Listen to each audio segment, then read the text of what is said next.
ഉസ്താദേ, എനിക്ക് 25 വർഷത്തെ നിസ്കാരം ഖളാ ഉണ്ട്. ഞാനിതെങ്ങനെ ഖളാ വീട്ടും? ഉസ്താദേ, എനിക്ക് 10 വർഷത്തെ നിസ്കാരം ഖളാ ഉണ്ട്. ഞാൻ എങ്ങനെ ഖളാ വീട്ടും? ഏത് നിസ്കാരമാണെന്നറിയില്ല. അതിൽ ചില നിസ്കാരങ്ങൾ ഞാൻ നിസ്കരിച്ചിട്ടുണ്ട്, പല വക്തുകളും എനിക്ക് ഓർമ്മയില്ല. ഞാൻ എങ്ങനെയാണ് ഇത് ഖളാ വീട്ടുക എന്ന് പല ആളുകളും ചോദിക്കാറുണ്ട്. അവർക്കുള്ള മറുപടി ഇതാ, കേട്ടോളി.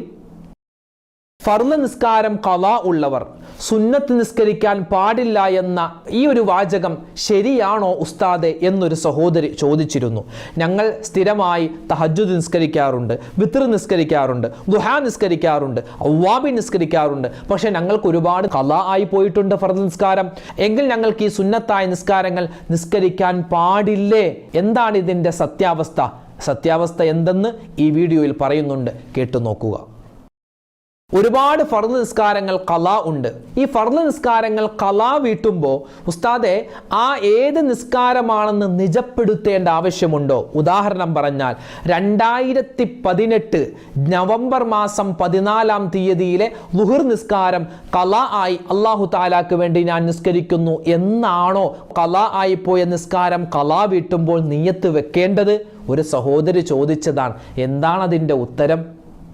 ഒരു മനുഷ്യൻ നിസ്കരിക്കാൻ നിൽക്കുമ്പോൾ അവൻ്റെ ചുറ്റിനും ശൈത്വാൻ ഇങ്ങനെ വട്ടം കറങ്ങുമെന്നാണ്.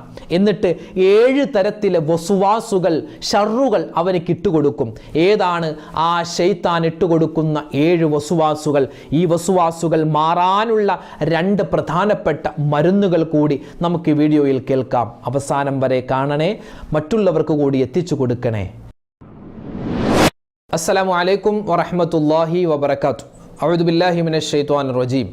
ബിസ്മില്ലാഹിർ റഹ്മാനിർ റഹീം. അൽഹംദുലില്ലാഹി വകഫാ വസലാമുൻ അലാ ഇബാദിഹിൽ ലദീന ഇസ്തഫാ അമ്മാ ബഅദ്. സ്നേഹ, ബഹുമാന, ആദരവുകൾ നിറഞ്ഞ സത്യവിശ്വാസികളെ, ഉമ്മമാരെ, സഹോദരന്മാരെ, സഹോദരിമാരെ, അൽഹംദുലില്ലാഹ്, ഒരുപാട് പേർക്കുള്ള സംശയത്തിൻ്റെ ഒരു നിവാരണമാണ് ഇന്നത്തെ വീഡിയോയിൽ നമ്മൾ പറയാൻ ഉദ്ദേശിക്കുന്നത്. ഫർള് നിസ്കാരം ഖളാ ഉള്ളവർ എങ്ങനെയാണ് ഖളാ വീട്ടേണ്ടത്? ഫർള് നിസ്കാരം ഖളാ ഉള്ളവർക്ക് സുന്നത്ത് നിസ്കാരം പറ്റുമോ? തുടങ്ങിയ ചില അതിപ്രസക്തമായ സംശയങ്ങൾ ഇൻഷാ അല്ലാഹ് അതിലേക്ക് നമ്മൾ കടന്നു വരികയാണ്. ആദ്യമായി പറയട്ടെ, നിസ്കാരം അത് നിർബന്ധമാണ്. മുഅ്മിനിൻ്റെയും കാഫിറിൻ്റെയും ഇടയിലുള്ള ഒരു വ്യത്യാസം എന്നത് വിശുദ്ധമായ ഇസ്ലാം പറയുന്നത് നിസ്കാരമാണ്. നിസ്കാരത്തെ പറ്റിയാണ് ആദ്യമായി ആഖിറത്തിൽ ചോദ്യം ചെയ്യപ്പെടുക എന്നാണ്. ഖബറിലും ചോദ്യം ചെയ്യപ്പെടുന്ന ഒരു അതിപ്രധാനമായ മേഖലയാണ് നിസ്കാരം. നിസ്കാരമില്ലാത്തവൻ്റെ ജീവിതത്തിൽ അള്ളാഹു ഒരു ഖൈറും കൊടുക്കില്ല. ഇങ്ങനെ ഒരുപാട് കാര്യങ്ങൾ നിസ്കാരവുമായി ബന്ധപ്പെട്ട് ഒരുപാട് ഹദീസുകൾ നമുക്ക് കാണുവാൻ സാധിക്കും. ഇനി പല ആളുകൾക്കുമുള്ള ഒരു സംശയമാണ്, പ്രത്യേകിച്ച് ഉമ്മമാരുണ്ട്, ഉപ്പമാരുണ്ട്. അതായത് ചില സഹോദരന്മാരൊക്കെ പറയാറുണ്ട്, പ്രത്യേകിച്ച് ചില ചെറുപ്പക്കാരൊക്കെ, ഉസ്താദെ, ഞങ്ങളുടെ നല്ല പ്രായത്തിൽ, ഞങ്ങളുടെ പ്രായപൂർത്തിയായി കഴിഞ്ഞ് ഞങ്ങളുടെ കോളേജിൽ പഠിക്കുന്ന ആ യുവത്വ കാലഘട്ടത്തിൽ ഞങ്ങൾ ഒരു നിസ്കാരവും നിസ്കരിച്ചിട്ടില്ല. അന്ന് വലിയ ഫാഷനായി, വലിയ അടിച്ചുപൊളിയായി ഞങ്ങൾ ജീവിക്കുകയായിരുന്നു, അല്ലെങ്കിൽ ഞാൻ ജീവിക്കുകയായിരുന്നു. ശേഷം എൻ്റെ കല്യാണമൊക്കെ കഴിഞ്ഞു, കുട്ടികളൊക്കെ ആയി, പതിയെ യൂട്യൂബൊക്കെ ഞാനൊന്ന് കാണാൻ തുടങ്ങി. ഇസ്ലാമിക് വീഡിയോകളൊക്കെ കാണാൻ തുടങ്ങിയതിന് ശേഷമാണ് നിസ്കാരത്തിൻ്റെ പ്രാധാന്യം എന്താണെന്നും നിസ്കാരം ഖളാ ആക്കിയാൽ എന്തൊക്കെയാണ് ശിക്ഷ എന്നും, അതുപോലെ തന്നെ നിസ്കാരം ഖളാ ഉള്ളവർ നിസ്കാരം ഖളാ വീട്ടൽ നിർബന്ധമാണ് എന്നുള്ള ആ ബോധമൊക്കെ ഇപ്പോഴാണ് എനിക്കുണ്ടായത്. എൻ്റെ ജീവിതകാലത്ത് കഴിഞ്ഞുപോയ 10 വർഷം അല്ലെങ്കിൽ 20 വർഷം 25 വർഷം എൻ്റെ നിസ്കാരമൊക്കെ ഖളാ വീട്ടാൻ എനിക്കുണ്ട് ഉസ്താദെ. ഞാൻ എങ്ങനെയാണ് ഖളാ വീട്ടുക? ആ നിസ്കാരം ഏതൊക്കെയാണെന്ന് എനിക്കറിയില്ല, ഏതൊക്കെയാണ് ഖളാ ആയി പോയതെന്നറിയില്ല, ഏതൊക്കെ ദിവസങ്ങളിൽ നിസ്കാരമാണെന്നറിയില്ല, ഏതൊക്കെ വക്തുകളിലെ നിസ്കാരമാണെന്ന് എനിക്കറിയില്ല.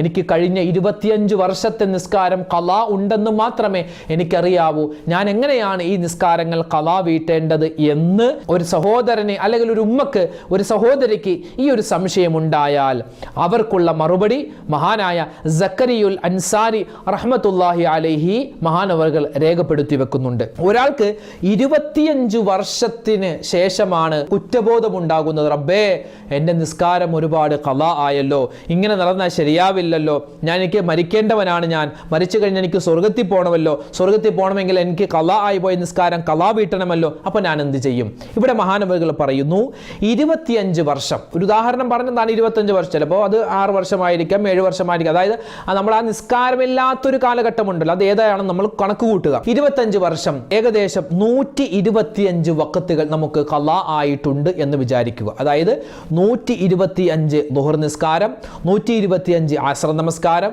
125 മഗ്രിബ് നമസ്കാരം, 125 ഇശാ നിസ്കാരം, 125 സുബഹി നമസ്കാരം. ഇങ്ങനെ നമ്മൾ കണക്ക് കൂട്ടുക. എന്നിട്ട് ഒരു മനുഷ്യനെ പറ്റി പറയുന്നത്, ഫർള് നിസ്കാരം ഖളാ ഉള്ള ഒരു ആൾ, അയാൾ എത്രമാത്രം ശ്രദ്ധിക്കണമെന്നോ ഇവിടെ മഹത്തുക്കൾ പറയുന്നു. അയാളുടെ ജീവിതത്തിലെ നിർബന്ധമായ കാര്യങ്ങൾ ഒഴിച്ച്, അതായത് അയാളുടെ ഭക്ഷണം, അയാളുടെ ഉറക്കം, അയാളുടെ പ്രാഥമികമായ ആവശ്യങ്ങൾ, അതുപോലെ അയാളുടെ ജോലി, ഈ 3-4 കാര്യങ്ങൾ ഒഴിച്ച് ബാക്കി എല്ലാ സമയത്തും, ഏത് സമയം ഒഴിവ് കിട്ടിയാലും അയാൾ ചെയ്യേണ്ടത് ഈ ഫർളായ നിസ്കാരങ്ങൾ ഖളാ വീട്ടലാണ്. അതായത് പത്രം വായിക്കാൻ നിൽക്കണ്ട, മറ്റ് ഒരു രസത്തിനും സുഖത്തിനും വേണ്ടി ചെയ്യുന്ന കാര്യങ്ങൾ മാറ്റിവെച്ച്, അയാൾ മൊബൈലിൻ്റെ അമിത ഉപയോഗം മാറ്റിവെച്ച്, അയാൾ ബാക്കിയുള്ള സമയമെല്ലാം നിസ്കാരം ഖളാ വീട്ടലാണ് വേണ്ടത്. എത്രമാത്രം സുന്നത്ത് നിസ്കാരങ്ങൾ പോലും മാറ്റിവെച്ച് അയാൾ ബാക്കിയുള്ള സമയത്തെല്ലാം ഈ ഫർള് നിസ്കാരങ്ങൾ നിസ്കരിക്കലാണ് വേണ്ടത്. അത് ഈ ഫർള് നിസ്കാരങ്ങൾക്ക് മുമ്പും ശേഷവും നമുക്കുള്ള സുന്നത്ത് നിസ്കാരമുണ്ടല്ലോ, ആ സമയത്ത് പോലും എന്ത് ചെയ്യണം? ഈ നിസ്കാരം ഇങ്ങനെ ഖളാ വീട്ടണമെന്നാണ്. 125 ളുഹർ നിസ്കാരം അയാൾ ആദ്യം നിസ്കരിച്ച് വീട്ടട്ടെ, അത് കഴിഞ്ഞ് 125 അസ്ർ നിസ്കാരം, 125 മഗ്രിബ് നിസ്കാരം, അതിങ്ങനെ ഓരോ നിസ്കാരം കഴിഞ്ഞ് എഴുതി വെക്കണം, അല്ലെങ്കിൽ ഓർത്തു വെക്കണം എന്നാണ്. അത്രമാത്രം ഗൗരവമാണ്. ഇല്ലാതെ നമ്മളെ അല്ലാഹു തആല വെറുതെ വിടില്ല. അല്ലാഹു ആണ് പുറത്തു തരും, അല്ലേ? നമ്മൾ അല്ലാഹുവിനോട് പറഞ്ഞാൽ പുറത്തു തരും. പക്ഷേ നമുക്കറിയില്ലല്ലോ അല്ലാഹു തആല ഏതൊക്കെയാണ് നമുക്ക് പുറത്തു തന്നിട്ടുള്ളതെന്ന്. അതുകൊണ്ട് അല്ലാഹുമായിട്ടുള്ള ഈ ഹക്ക് ഇടപാട് നമ്മൾ വീട്ടുക തന്നെ വേണം. നിസ്കാരം ഖളാ ആയി പോയിട്ടുണ്ടെങ്കിൽ അത് മടക്കി നിസ്കരിക്കേണ്ടതാണ്. അത് ഓരോ വഖത്ത് നമ്മൾ ഫർളായ നിസ്കാരങ്ങൾ നിസ്കരിക്കുമ്പോൾ അതിൻ്റെ മുമ്പും ശേഷവുമായിട്ട് ഈ നഷ്ടപ്പെട്ടു പോയ ഫർള് നിസ്കാരം ഖളാ ആയി വീട്ടേണ്ടതാണ്. ഇപ്പോൾ ഖളാ ആയ നിസ്കാരത്തിന് നിയ്യത്ത് വെക്കുമ്പോൾ എങ്ങനെയാണ് ഉസ്താദെ? ഇപ്പോൾ 2017 നിസ്കാരമാണ് ഞാൻ ഖളാ വീട്ടുന്നത് എങ്കിൽ 2017 ജൂലൈ മാസം 7-ാം തീയതിയിലെ ളുഹർ നിസ്കാരം അല്ലാഹു തആലാക്ക് വേണ്ടി ഖളാ ആയിട്ട് അങ്ങനെ നിയ്യത്ത് വെക്കേണ്ട ആവശ്യമുണ്ടോ എന്ന് ചില ആളുകൾ ചോദിച്ചിട്ടുണ്ട്. അങ്ങനെ ആവശ്യമില്ല. അതായത് കഴിഞ്ഞു പോയ അല്ലെങ്കിൽ ഖളാ ആയി പോയ, നഷ്ടപ്പെട്ടു പോയ ളുഹർ നിസ്കാരം 4 റക്അത്ത് അല്ലാഹു തആലാക്ക് വേണ്ടി ഞാൻ ഖിബലക്ക് മുന്നിട്ട് നിസ്കരിക്കുന്നു എന്ന് നിയ്യത്ത് വെച്ചിട്ട് നമുക്ക് നിസ്കരിച്ചാൽ മതി. അല്ലാതെ കറക്റ്റ് ആ ഡേറ്റ് ഒന്ന് നിജപ്പെടുത്തണം, അങ്ങനെയൊന്നുമില്ല. പിന്നെയോ നമുക്ക് ആദ്യം ളുഹർ നിസ്കാരം ഖളാ വീട്ടാം, അല്ലെങ്കിൽ ആദ്യം അസ്ർ നിസ്കാരം, ആദ്യം സുബഹി, ഏത് അങ്ങനെ നിസ്കാരത്തിന് ഇടകലർത്തി വേണമെങ്കിൽ നമുക്ക് ഖളാ വീട്ടാം. അങ്ങനെ ആദ്യം ളുഹർ നിസ്കാരം തന്നെ നിസ്കരിക്കണം, അങ്ങനെയൊന്നുമില്ല. നമുക്ക് ഇഷ്ടമുള്ള രൂപത്തിൽ ആ നിസ്കാരങ്ങൾ ഖളാ വീട്ടിയാൽ മതിയാകുന്നതാണ്. അപ്പോൾ ഇതാണ് നിസ്കാരം ഖളാ വീട്ടുന്നതുമായി ബന്ധപ്പെട്ട് ഉള്ള നമ്മൾ അറിഞ്ഞിരിക്കേണ്ട മസ്അലകൾ. ഇനി ഇതുമായി ബന്ധപ്പെട്ട് ചില ഉമ്മമാർ ചോദിക്കുന്ന ചോദ്യമാണ്, ഉസ്താദെ ഞങ്ങൾ ജീവിതത്തിൽ ഒരുപാട് നിസ്കാരങ്ങൾ ഖളാ ആക്കിയിട്ടുണ്ട്, ഖളാ ആയി പോയിട്ടുണ്ട്, അപ്പോൾ അതൊക്കെ ഞങ്ങൾ ഖളാ വീട്ടുന്നുണ്ട്. പക്ഷെ ഞങ്ങൾക്ക് ഒരുപാട് തഹജ്ജുദ് നിസ്കരിക്കാൻ ആഗ്രഹമുണ്ട്, അതുപോലെ വിത്ർ നിസ്കരിക്കാൻ ആഗ്രഹമുണ്ട്, അതുപോലെ അവ്വാബി നിസ്കരിക്കാൻ, ദുഹാ നിസ്കരിക്കാനൊക്കെ ആഗ്രഹമുണ്ട്, ഞങ്ങൾ നിസ്കരിക്കുന്നുണ്ട്. പക്ഷെ ഞങ്ങൾക്ക് ഒരുപാട് ഫർള് നിസ്കാരം ഖളാഉമുണ്ട്. അപ്പോൾ ഞങ്ങൾ എന്താണ് ചെയ്യേണ്ടത്? പല ഉസ്താദുമാരും പറയുന്നത് കേട്ടു, ഈ ഫർള് നിസ്കാരം ഖളാ ഉള്ള ആളുകൾ സുന്നത്ത് നിസ്കരിക്കാൻ പാടില്ല എന്ന്. അതെങ്ങനെ ശരിയാകും ഉസ്താദെ? അപ്പോൾ ഞങ്ങൾക്ക് സുന്നത്ത് നിസ്കരിക്കണ്ടേ എന്ന് ചോദിക്കുന്ന ആളുകളുണ്ട്. അവരോട് ഞാൻ സ്നേഹത്തോടെ പറയട്ടെ, ഇവിടെ മഹത്തുക്കളായ നമുക്ക് പണ്ഡിതന്മാർ, ആര് വെറും പണ്ഡിതന്മാരല്ല, ഈ കിതാബുകളൊക്കെ എഴുതിയ വലിയ മുഹഖിഖീങ്ങളായ ഇൽമിന്റെ ഫിഖഹിന്റെ അവഗാഹമുള്ള വലിയ പണ്ഡിത ശ്രേഷ്ഠർ നമുക്ക് പറഞ്ഞു തരുന്നത്, ഒരു മനുഷ്യനെ ഫർള് നിസ്കാരം ഖളാ ഉണ്ടെങ്കിൽ അവൻ ആ ഫർള് നിസ്കാരം ഖളാ വീട്ടാതെ സുന്നത്ത് നിസ്കരിക്കേണ്ടെന്നാണ്. ആ സുന്നത്ത് നിസ്കരിക്കുന്ന സമയത്തും അയാൾ എന്ത് ചെയ്യുക? ഒരു ഫർള് നിസ്കാരം ഖളാ വീട്ടുക. ഇപ്പോൾ തഹജ്ജുദ് നിസ്കാരത്തിന്റെ സമയത്ത് നമ്മൾ എഴുന്നേറ്റു എന്ന് വിചാരിക്കുക, സുബഹിക്ക് മുമ്പ് നമ്മൾ എഴുന്നേറ്റു, തഹജ്ജുദ് നിസ്കാരം നമ്മൾ നിസ്കരിക്കാൻ നല്ല ആഗ്രഹമുണ്ട്. ആ സമയത്ത് നമ്മൾ എന്ത് ചെയ്യുക? നമുക്ക് നഷ്ടപ്പെട്ടു പോയ 2 റക്അത്ത് സുബഹി നിസ്കാരം ഖളാ വീട്ടുക. അപ്പോൾ നമ്മൾ തഹജ്ജുദ് നിസ്കരിക്കാൻ നമുക്ക് ആഗ്രഹമുണ്ടല്ലോ, പക്ഷെ നമ്മൾ എന്ത് ചെയ്യുന്നു? നമുക്ക് നിസ്കരിക്കാൻ പറ്റുന്നില്ല. കാരണം എന്താണ്? നമുക്ക് ഒരുപാട് നിസ്കാരം ഖളാ ഉള്ളതുകൊണ്ട്. അതുകൊണ്ട് ഇയാൾ തഹജ്ജുദിന്റെ സമയത്ത് തഹജ്ജുദ് നിസ്കാരം നിസ്കരിക്കണമെന്ന് ആഗ്രഹമുള്ളതോടൊപ്പം തന്നെ സുബഹി നിസ്കാരം ഖളാ വീട്ടുമ്പോൾ അയാൾക്ക് സുബഹി ഖളാ വീട്ടിയ പ്രതിഫലവുമുണ്ട്, തഹജ്ജുദ് നിസ്കരിച്ചിന്റെ പ്രതിഫലം കിട്ടുമെന്നൊക്കെ മഹത്തുക്കളായ പണ്ഡിതന്മാർ കിതാബുകളിൽ രേഖപ്പെടുത്തി വെക്കുകയാണ്. അപ്പോൾ വിത്ർ നിസ്കാരം, ദുഹാ നിസ്കാരം, ഏത് നിസ്കാരമാവട്ടെ, ആ സുന്നത്ത് നിസ്കാരങ്ങൾക്ക് പകരം ഇയാൾ എന്ത് ചെയ്യുക? ആ സമയത്ത് ഒരു ഫർളായ നിസ്കാരം ഖളാ വീട്ടലാണ് വേണ്ടത്. അത് പ്രത്യേകം നമ്മൾ മനസ്സിലാക്കി വെക്കുക. ഇത് വളരെ ഗൗരവമുള്ള കാര്യമാണെന്ന് നമ്മൾ മനസ്സിലാക്കുക. ഇങ്ങനെ ഖളാ ആയി പോയ ആരെങ്കിലും നമ്മുടെ കൂട്ടത്തിൽ ഉണ്ടെങ്കിൽ ഉണ്ടെങ്കിൽ അവർക്കൊക്കെ ഈ കാര്യങ്ങൾ പറഞ്ഞു കൊടുക്കാൻ നമ്മൾ മറന്നു പോകരുത്. ഇനി നമ്മൾ പറയുന്നത് നിസ്കാരത്തിൽ ചില ഉമ്മമാർ ചോദിക്കും, ഉസ്താദെ ഞങ്ങൾക്ക് മെൻസസ് ആയ സമയത്ത് ഒരാഴ്ചത്തെ നിസ്കാരമൊക്കെ കലായുണ്ട്, അല്ലെങ്കിൽ പ്രസവിച്ച് കിടന്ന സമയത്ത് നിസ്കാരം കലായുണ്ട്, അത് ഞങ്ങൾ എങ്ങനെയാണ് കലാ വീട്ടേണ്ടതെന്ന്. സ്ത്രീകൾക്ക് അള്ളാഹു ഒരുപാട് ഓഫറുകൾ നൽകിയിട്ടുണ്ട് ഇബാദത്തിന്റെ വിഷയത്തിൽ. അതിൽപ്പെട്ട ഒന്നാണ് നിങ്ങൾക്ക് മെൻസസ് ആകുന്ന സമയത്ത് 7 ദിവസമാവട്ടെ 15 ദിവസമാവട്ടെ മെൻസസ് ആണോ നിങ്ങൾക്ക് ആ സമയത്തുള്ള നിസ്കരിക്കാൻ പാടില്ല. നിസ്കരിച്ചാൽ അവിടെ ശിക്ഷ കിട്ടുമെന്നാണ്. യാ അല്ലാഹ്, നിസ്കരിച്ചാൽ അവിടെ ശിക്ഷ കിട്ടും. അതുപോലെ തന്നെ പ്രസവിച്ച പെണ്ണ് അവളെ പ്രസവരക്തം നിൽക്കുന്നത് വരെ അവൾക്ക് നിസ്കരിക്കേണ്ട എന്നാണ് അള്ളാഹു തആല, നിസ്കരിക്കാൻ പാടില്ലെന്നാണ്.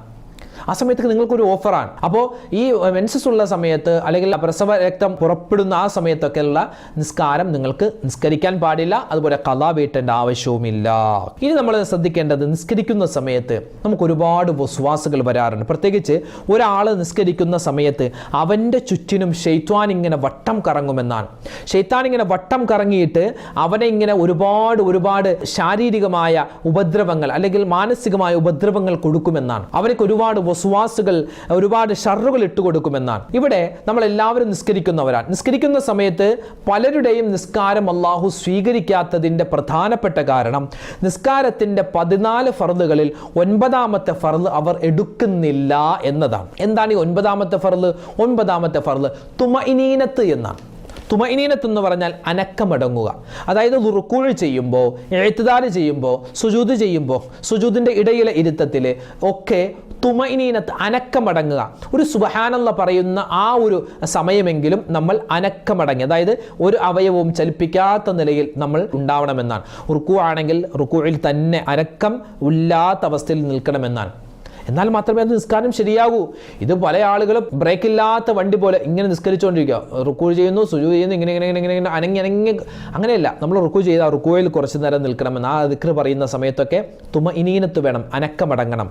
അത് പല ആളുകൾക്കുമില്ല. മഹത്തുക്കളായ ഉലമാക്കൾ പറയുന്നു, ഒരു മനുഷ്യൻ അവൻ നിസ്കരിക്കുന്ന സമയത്ത് സബഅത്തു അശിയാഅ ഫി സ്വലാത്തി മിനശ് ശൈത്വാൻ, 7 കാര്യങ്ങൾ ശൈത്വാനിൽ നിന്നുണ്ടാകുമെന്നാണ്.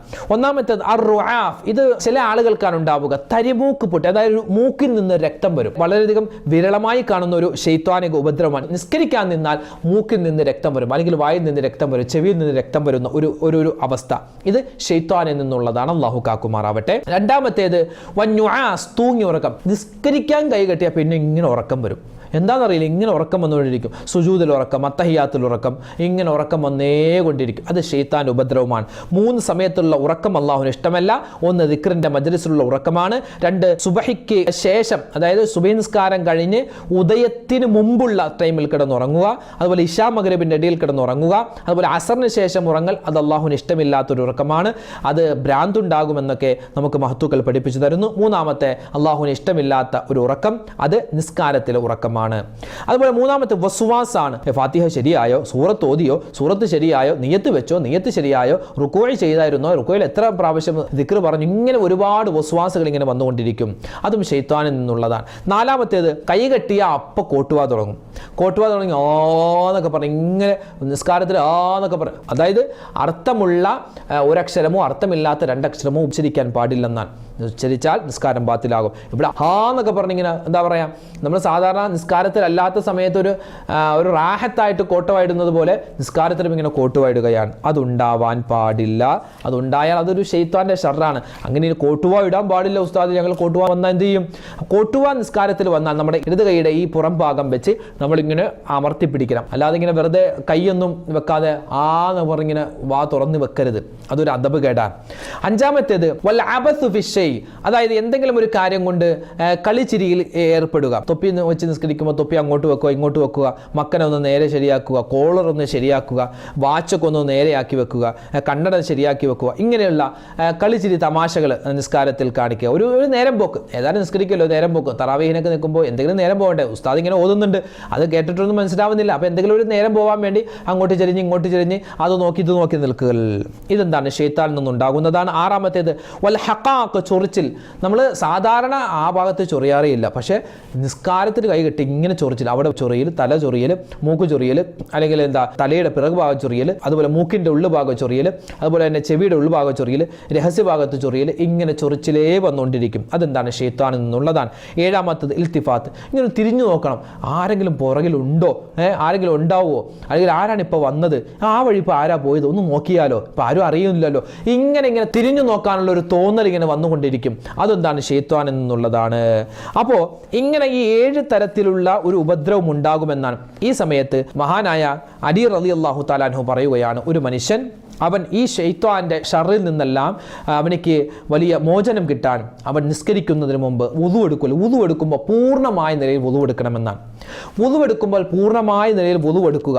അതോടൊപ്പം തന്നെ അവൻ ഓരോ റക്അത്തിലും ഫാത്തിഹയ്ക്ക് മുമ്പ് അഊദു ബില്ലാഹി മിനശ് ശൈത്വാനിർ റജീം എന്ന് നല്ല വ്യക്തമായി ഉച്ചരിക്കണം, നല്ല വ്യക്തമായി പറയണമെന്നാണ്. എന്നാൽ ഈ ശൈത്താൻ്റെ ഈ ഷറുകളിൽ നിന്നുമുള്ള വലിയ കാവൽ അള്ളാഹുവിൻ്റെ ഭാഗത്തു നിന്നുണ്ടാകും. അള്ളാഹു സുബ്ഹാനഹു വ തആല തൗഫീക്ക് നൽകുമാറാവട്ടെ. അപ്പോൾ നമ്മൾ നിസ്കാരവുമായി ബന്ധപ്പെട്ടുള്ള ചില കാര്യങ്ങളാണ് ചർച്ച ചെയ്തത്. ഈ കാര്യങ്ങൾ മനസ്സിലാക്കി വെക്കുക, ഇത് മറ്റുള്ളവരിലേക്ക് എത്തിച്ചു കൊടുക്കുക. അവർക്കുമൊക്കെ ഇതുമായി ബന്ധപ്പെട്ട് ഒരുപാട് സംശയങ്ങൾ ഉണ്ടാകും, അതൊക്കെ മാറട്ടെ. എല്ലാവരുടെയും നിസ്കാരം ശരിയാവട്ടെ. അള്ളാഹു തആല നമുക്ക് നല്ല രൂപത്തിൽ ഇബാദത്ത് എടുക്കാനും അതുവഴി സ്വർഗ്ഗത്തിൽ കടക്കാനും പടച്ച തമ്പുരാൻ നമുക്ക് തൗഫീക്ക് നൽകി അനുഗ്രഹിക്കുമാറാവട്ടെ. അൽഹംദുലില്ലാ, ഒരുപാട് പേര് നമ്മുടെ വീഡിയോകൾക്ക് താഴെ കമൻറ്റുകൾ രേഖപ്പെടുത്തുന്നു. ഒരുപാട് പ്രയാസങ്ങൾ പറയുന്നവരുണ്ട്, സന്തോഷങ്ങൾ പറയുന്നവരുണ്ട്. അള്ളാഹു സുബ്ഹാനഹു തആല എല്ലാവരുടെയും എല്ലാ പ്രയാസങ്ങളും മാറ്റിക്കൊടുക്കുമാറാവട്ടെ. ഹലാലായ മുറാദുകൾ അള്ളാഹു ഹാസിലാക്കുമാറാവട്ടെ. രോഗങ്ങൾക്ക് ശിഫാ നൽകട്ടെ.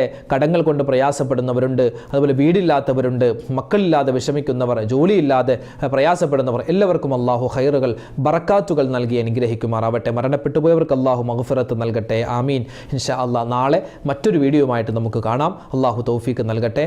അള്ളാഹു നമ്മുടെ സദസ്സിനെ സ്വീകരിക്കട്ടെ. ആമീൻ. അസ്സലാമു അലൈക്കും വറഹ്മത്തുള്ളാഹി വബറകാതുഹു.